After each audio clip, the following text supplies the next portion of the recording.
ആധുനിക ചികിത്സാ സൗകര്യങ്ങളുടെയും വിദഗ്ധ ഡോക്ടർമാരുടെയും സേവനമിനി നിങ്ങളുടെ അടുത്തും. വിശ്വസ്തതയുടെ പര്യായമായ ചേലക്കര ജീവോദയ മിഷൻ ആശുപത്രിയിൽ 7ലധികം ഡിപ്പാർട്ട്മെന്റുകൾ പ്രവർത്തിക്കുന്നു. കൂടാതെ 24 മണിക്കൂറും പ്രവർത്തിക്കുന്ന ഫാർമസി, ലാബ്, എക്സ്റേ, അത്യാഹിത വിഭാഗം എന്നിവയുമുണ്ട്.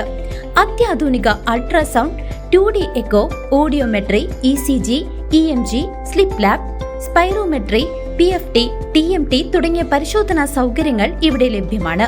ഏറ്റവും കുറഞ്ഞ നിരക്കിൽ ഡയാലിസിസ് സേവനവും ഒരുക്കിയിരിക്കുന്നു.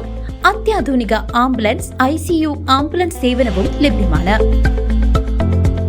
ഒറ്റപ്പാലം നഗരത്തിൽ ഗതാഗത നിയന്ത്രണം ഏർപ്പെടുത്തിയിട്ടും രൂക്ഷമായ ഗതാഗത കുരുക്ക് തുടരുന്നു.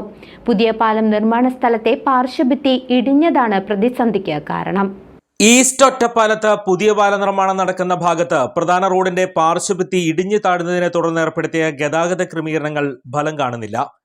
ചൊവ്വാഴ്ച മുതൽ നിയന്ത്രണങ്ങൾ നിലവിൽ വന്നെങ്കിലും ബുധനാഴ്ച നഗരത്തിൽ വാഹനങ്ങളുടെ നീണ്ട നിരയാണ് അനുഭവപ്പെട്ടത്. വാണിയംകുളം, മംഗലം ഭാഗങ്ങളിൽ നിന്ന് വാഹനങ്ങൾ തിരിച്ചുവിട്ടിട്ടും ടൗണിലെ തിരക്കിന് കുറവില്ല. മംഗലത്തും വാണിയംകുളത്തും പോലീസിനെ വിന്യസിച്ചിട്ടുണ്ടെങ്കിലും കടുത്ത ചൂടിൽ വാഹനങ്ങളെ നിയന്ത്രിക്കാൻ ഉദ്യോഗസ്ഥരും പാടുപെടുകയാണ്. സമയക്രമം പാലിക്കാനാകാതെ സ്വകാര്യ ബസ്സുകൾ സർവീസ് നടത്തുന്നതും യാത്രക്കാരെ ബുദ്ധിമുട്ടിക്കുന്നുണ്ട്.